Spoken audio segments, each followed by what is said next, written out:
Kwento ko lang guys, no, kasi meron akong tropa, no, na tawag dito, na nakatampuhan ko yung tropa ko, no. Kasi ano to eh, medyo personal talaga siya. Pero hindi ko naman makukwento lahat dito, no. Yun lang. So ang gusto ko lang is, paano ko ba sisimulan? Ito, by the way, matagal ko na tong tropa. As in, matagal na. Siguro 2013. No? Medyo on and off na yung samahan namin. And marami kaming pinagsamahan. Ang dami rin nagawa nito para sa akin. Sobrang sa kanya ko lang na-experience yung mag-ski, no? Pa ba?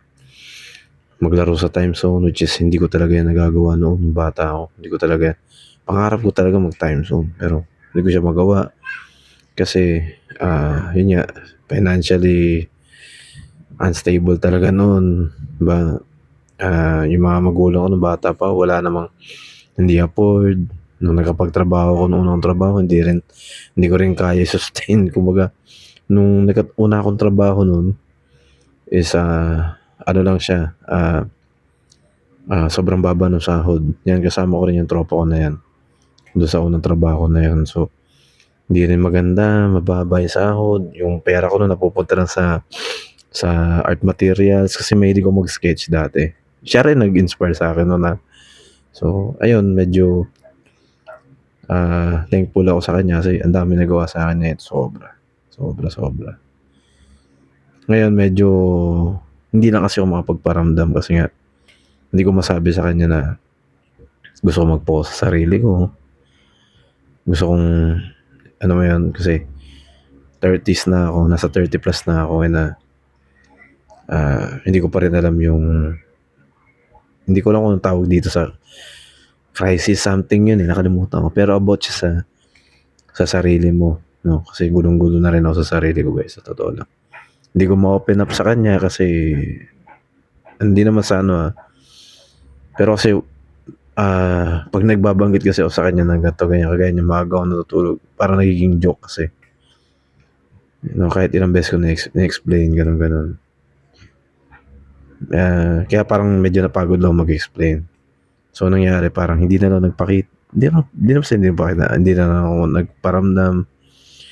Yun. Nang restrict ako kasi. Kaya ako nang restrict is kasi pag nagchat-chat kasi sa akin itong mga kaibigan ko na to, nadidistract ako. So, sabihin na natin kupal ako na kaibigan. Wala hihirapan na rin ako kasi yun, sarili ko nga, di ba? Hindi ko alam. Wala naman ako ideya kung saan ako pupunta na ito wala akong ideya talaga. Nahiya na akong magkwento sa kanila kasi may mga sariling problema yung mga yan. So, ito, as a vlogger ngayon, wala naman akong pakialam kung makita to ng mga kakilala ko. Iba yung kakilala ko sa kaibigan ko. So, alam niyo na yun. Marami kasi akong kakilala dito kasi tricycle driver ako. And alam ko na hindi open yung mga yun, no, about sa gantong issue. Like, nagkukwento ako dito. Hindi ako nagkukwento kasi doon sa dahil alam ko naman hindi ako maintindihan ng mga yun. Yung mga kaibigan ko, yung mga tropa ko, maintindihan ako ng mga yan. Ang problema lang, hindi ko lang siya ma-explain ng mas maayos. Or napagod na lang din ako siguro mag-explain kasi sanay kasi sila sa akin na joker ako. Joker talaga ako pala, pero hyper ako. Hindi ko alam totoo siguro yun na kapag joker ka nga, no, so yun, hindi ko na yan, basta sa akin lang is ngayon na 30s ako, hindi ko pa rin alam kung ano yung